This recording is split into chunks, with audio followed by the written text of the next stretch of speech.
Isso. Rosana. Rosana Fischler. Rosana. Inicialmente... Não, tá bom. Olá, ouvintes da Rádio Laura. Aqui estou eu, professora Rosana Fischler, e eu venho aqui conversar um pouquinho com vocês sobre o consumidor na era digital. E essa ideia, né, sobre esse consumidor na era digital, que é um consumidor conectado, e é justamente sobre ele que a gente quer falar, né? A gente não desconsidera que existem alguns consumidores que não vivem a inclusão digital, mas nesse momento aqui a gente vai bater um papo específico para aquele consumidor que é altamente conectado, que ele interage nas redes sociais. Então, eu gostaria de saber se você, ouvinte, é um consumidor 4.0 ou prosumer, ou se você ainda não está dentro dessa perspectiva mais moderna, mais digital. E para isso, eu acredito que o mais importante agora é a gente entender quais são as características desse consumidor, ok? Vamos lá. Uma das características que eu acho super importante, tem várias, né? É a característica da autonomia do consumidor 4.0. E o que quer dizer isso? Quer dizer que um consumidor 4.0, ou que a gente chama de prosumer, ele é altamente autônomo, ele não depende da intervenção de um vendedor para que ele possa decidir a sua compra. Ele entra numa loja totalmente autônoma, um mercado, ele coloca seus produtos no carrinho, ele faz o pagamento sem necessidade de ter um intermediário. Assim como a gente faz quando compra online.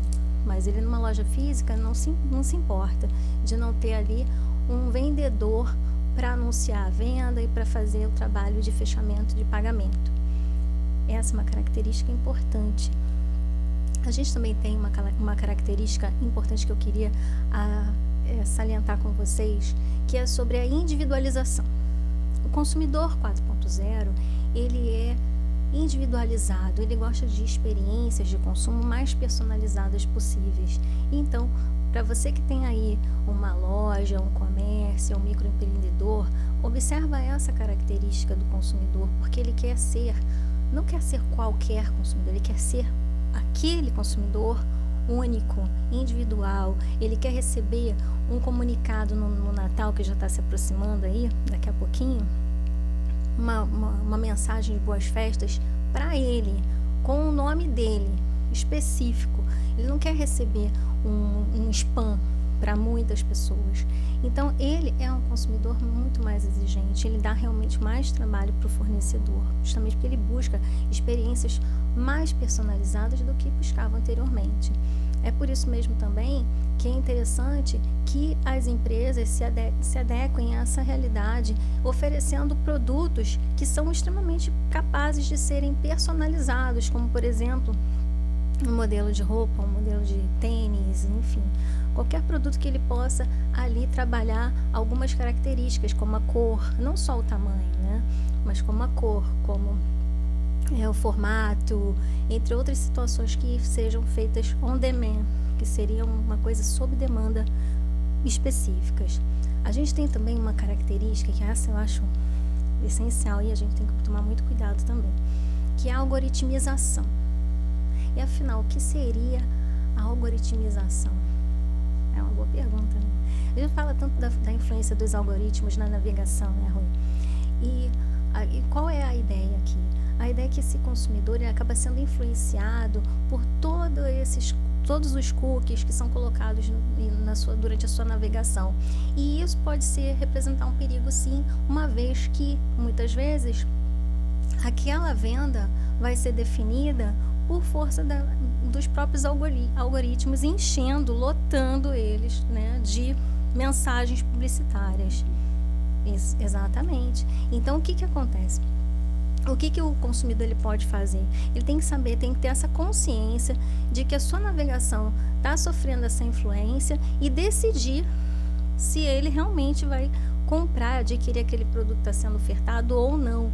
E até mesmo quem é mais próximo a pessoas de tecnologia da informação, que a gente chama de TI, a gente tem muito para aprender com eles, porque eles dão uma dica essencial, que é o seguinte: usar os algoritmos ao nosso favor.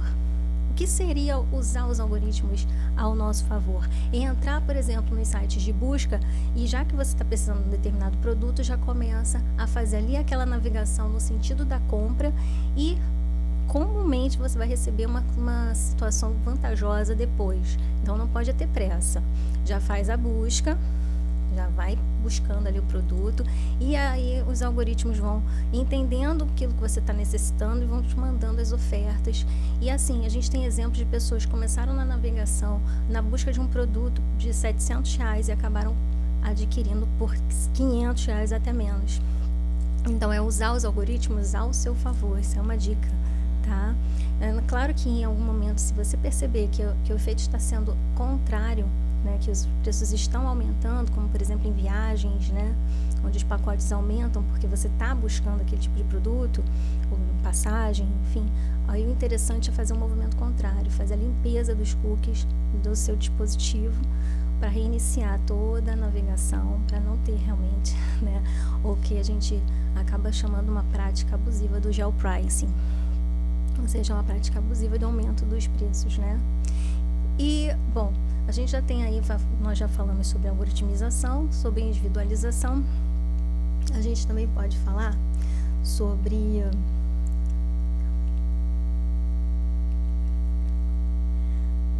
você vai cortar, né? Então, a gente tem aí, pois é, a gente tem são tantas características. O protagonismo. O que é a característica do protagonismo? Pelo próprio nome, a gente entende que o prosumer, ele é protagonista. Ele assume um cenário de protagonismo e a gente acabou de ver que ele é autônomo, ele é individualizado, ele não só se acha um super cliente, porque ele é realmente um super cliente, ele entende essa realidade dele, tá? E ele é tão protagonista que ele quer o quê? Interagir com o fornecedor, indicar se por acaso aquele produto não foi bom para ele, ou até falar para o fornecedor que ele necessita de produtos melhores, mais específicos para a sua realidade. Então vamos imaginar aqui, eu tenho um cabelo grisalho, de repente aquele shampoo que eu uso não é específico, eu poderia estar entrando em contato com o fornecedor para falar para ele, por que você não faz um produto mais voltado para esse público? Então, é sugerir. Isso é uma característica da interação. E não só isso, do fornecedor, do consumidor sinalizando o que ele deseja para o fornecedor, mas também o consumidor colocando as suas experiências diretamente para outros consumidores. E como é que eles fazem isso? Como é que os consumidores fazem isso? Muitas vezes eles vão até a internet e fazem verdadeiros tutoriais de compra, contando, relatando suas experiências, por exemplo, em vídeos do YouTube. Então, isso também pode definir a escolha de um outro consumidor que esteja na dúvida se vai adquirir ou não um determinado produto. Ele vai até lá, por exemplo, no YouTube, dando um exemplo aqui de um canal que geralmente se tem, né? E ali o consumidor, ele já vai apresentar o produto, vai fazer até um duelo entre produtos para ele falar assim, olha, esse aqui foi o melhor, esse eu não gostei.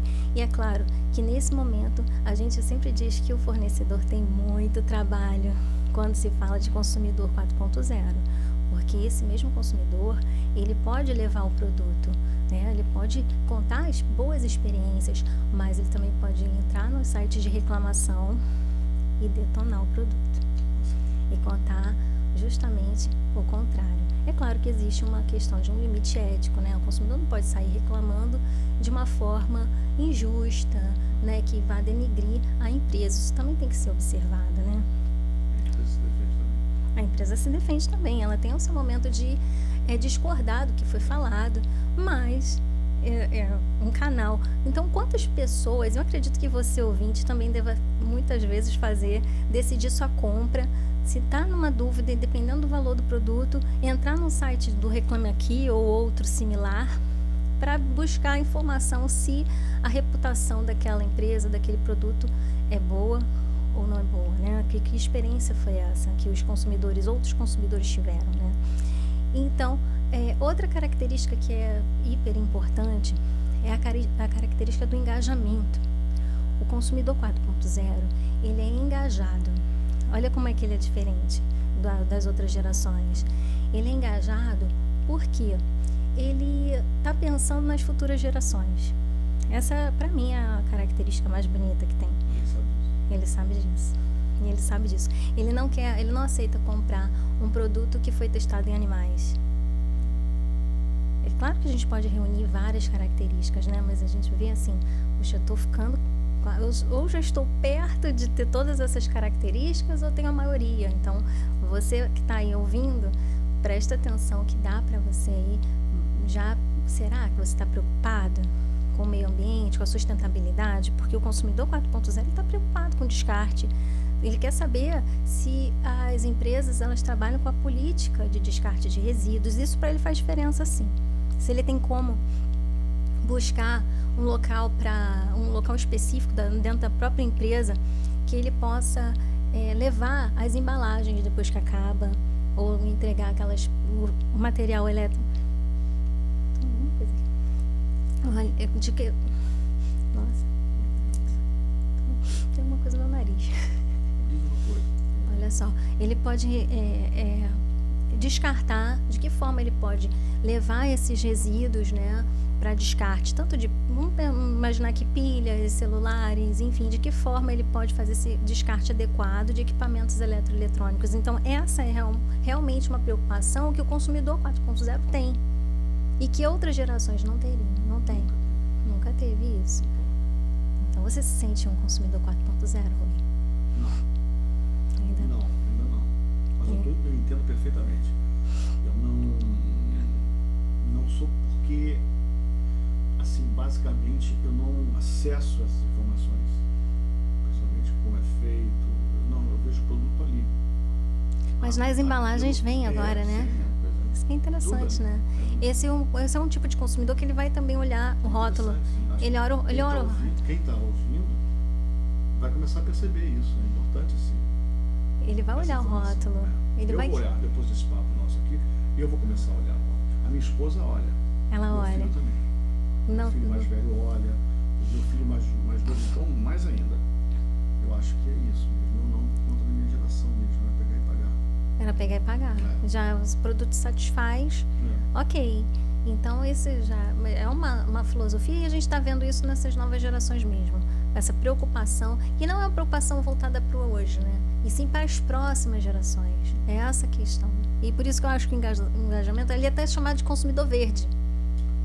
Ele também tem um outro nome, né? É o consumidor verde. Ele é engajado com causas socioambientais. Então, ele é perfeito para isso. E eu acredito que cada vez mais consumidores se levantem para observar esse tipo de característica, sim, porque acho que o meio ambiente vai agradece muito.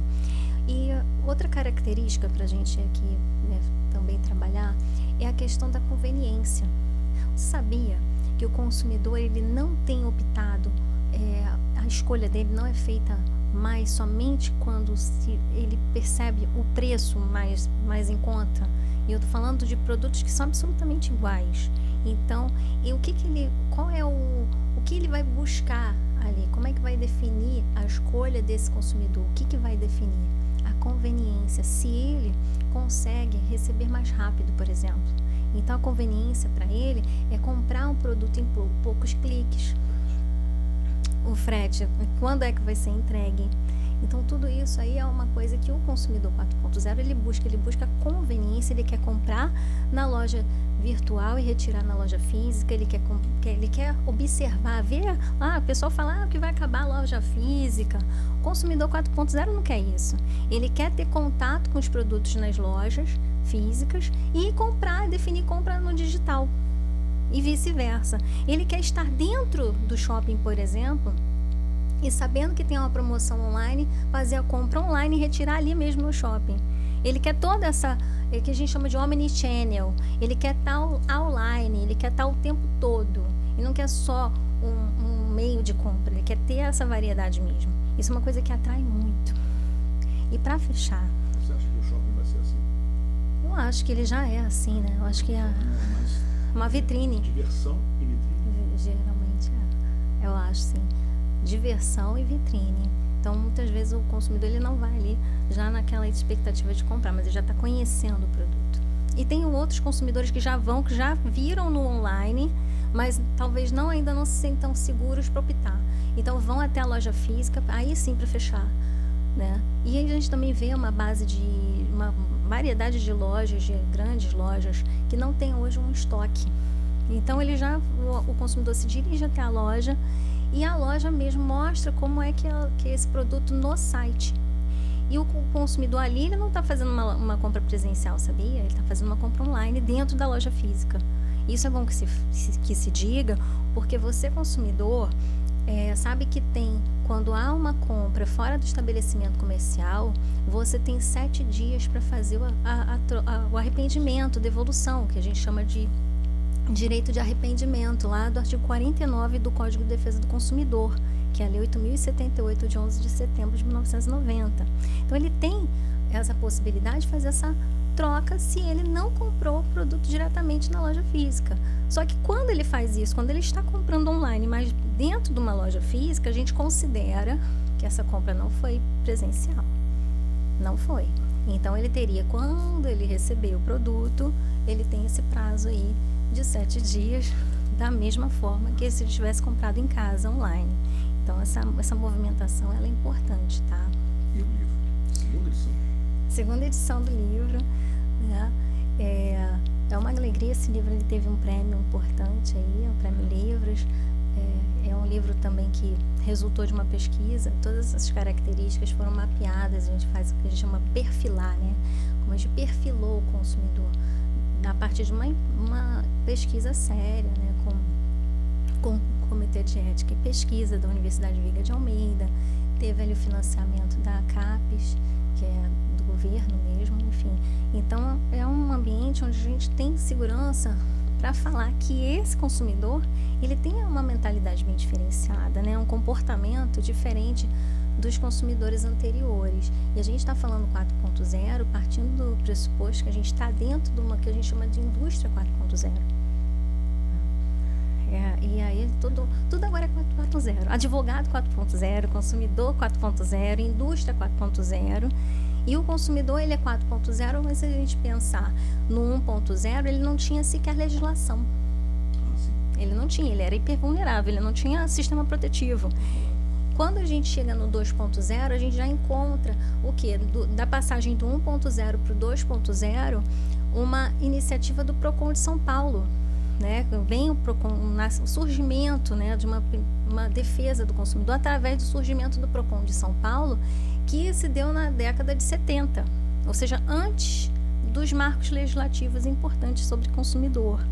Quando vem a Constituição da República, em 1988, aí já há uma determinação para que se crie um Código de Defesa do Consumidor, coloca o consumidor como princípio, como direito fundamental, né, no rol de direitos fundamentais, de garantias. Também coloca o consumidor como princípio da ordem econômica.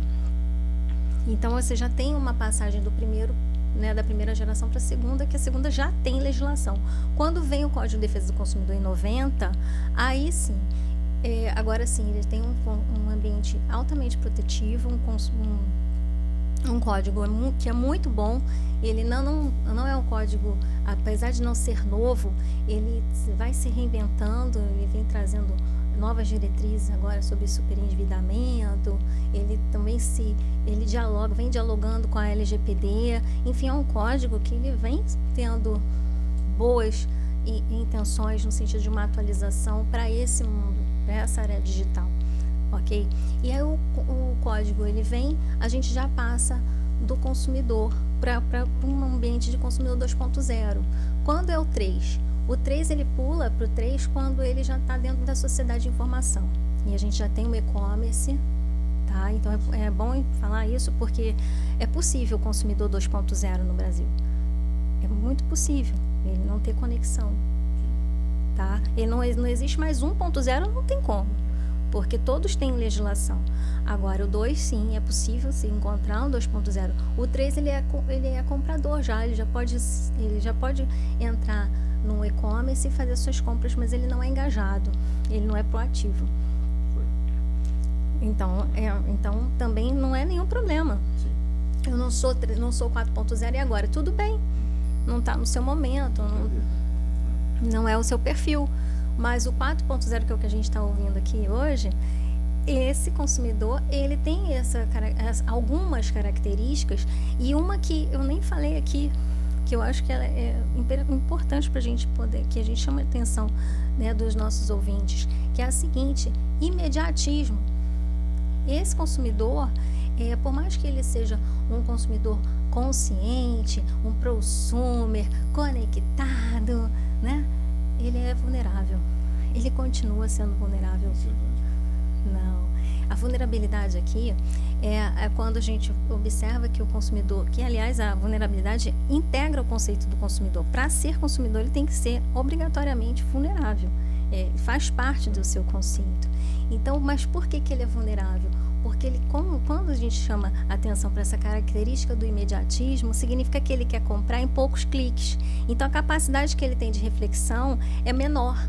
Ele compra por impulso, ainda agora você estava falando, né? Ele compra por impulso. E isso é muito perigoso para ele. Por quê?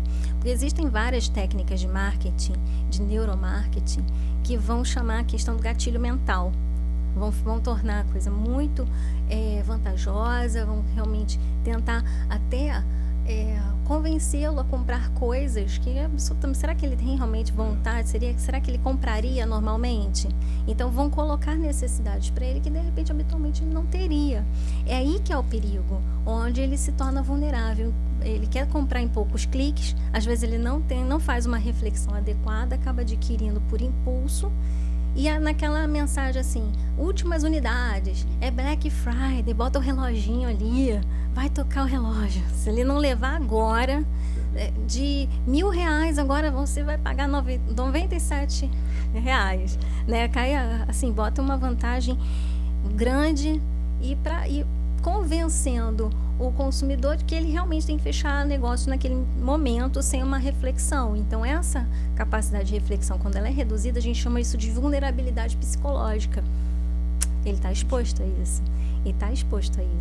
Então, por mais que ele seja um prosumer, por isso que eu acho que esse bate-papo ele é importante para a gente entender o nosso próprio movimento. Será que eu sei que tem um algoritmo ali? Eu sei que tem essa técnica de marketing, mas se eu sei, eu entro, eu embarco nisso ou não. Ele é protagonista, mas ele não é influencer. Ele pode também, um influencer pode ser um protagonista, ele também pode ser um consumidor prosumer. Ele geralmente até né? Ele já é um 4.0. Geralmente os influencers digitais são. Mas o prosumer, ele não é necessariamente um influencer, ele só é um consumidor que está compartilhando experiências. E dentro desse cenário, o influencer, ele tem aquelas chamadas publis, né? E a gente também tem que tomar cuidado, porque se a gente segue alguém, esse alguém tem que tomar cuidado que na hora que ele vai evidenciar determinado produto de determinada marca, ele tem que escrever que é uma publi, porque se ele não fizer isso, ele cai na chamada publicidade clandestina, que é uma prática abusiva, né? Já diagnosticado já dentro do perfil do Código de Defesa do Consumidor. Então, o código reprime esse tipo de prática. Não pode ser expor um produto e não informar que se trata de uma publicidade. Então, acho que esse bate-papo aí acho que tem muita coisa para a gente falar ainda. E o livro está indo bem? Está indo bem. Ele tem também a versão impressa, né, já sendo comercializada em várias livrarias. Também na Amazon, vamos falar aqui da Amazon, porque ela é realmente uma livraria grande, e também vem de formato digital, que é suportado no iOS e Android. Então, que também cai bastante o preço. O livro tem um preço super acessível. Ele tem um preço acessível. Eu acho que eu indico esse livro não só para os profissionais da área jurídica. É para muita gente. Ele é o pessoal do marketing tem gostado bastante, tem recebido bastante feedback do pessoal do marketing. Os próprios empresários, eu acredito que poderiam também estar se preocupando em dar uma olhada nessas características, porque com certeza isso vai melhorar muito no treinamento que é feito para atendimento, para acolhimento desse novo perfil. E ele não pode ficar parado, né? Aquilo que estava dando certo até um determinado momento, com essas novas diretrizes online, nessa navegação, com esses marketplaces, com tantas redes sociais, com tantas ferramentas diferenciadas, esse consumidor ele está lá. Tanto é assim que antigamente os fornecedores faziam muitas propagandas, os grandes, né? Esses grandes players faziam muitas propagandas em horário nobre, né? Muitas em horário nobre. E agora a gente vê que eles até dividem uma parte da sua... Para onde? Para os influencers. Porque é segmentado, ele quer nicho de mercado. Ele quer aquele influencer que trabalhe o lifestyle, e, enfim, ele vai buscar nichos para que, né, aquelas pessoas que já estejam em diálogo com um determinado público. E é isso, eu acho que é... Pois é, então... Exatamente, então o fornecedor ele vai tendo que se ajustar a essa dinâmica também de divulgação dos seus produtos, que não é só mais daquela mesma forma de antigamente, um panfleto no calçadão, não é. Ele tem ali, hoje, ele tem que ir para o digital, não tem jeito, né? É isso, o bate-papo foi muito bom. Eu gostaria de agradecer aos ouvintes e convidar vocês a lerem a obra, que está bem legal. O livro é A Quarta Revolução Industrial e os Novos Paradigmas do Direito do Consumidor, a editora Literary Books International.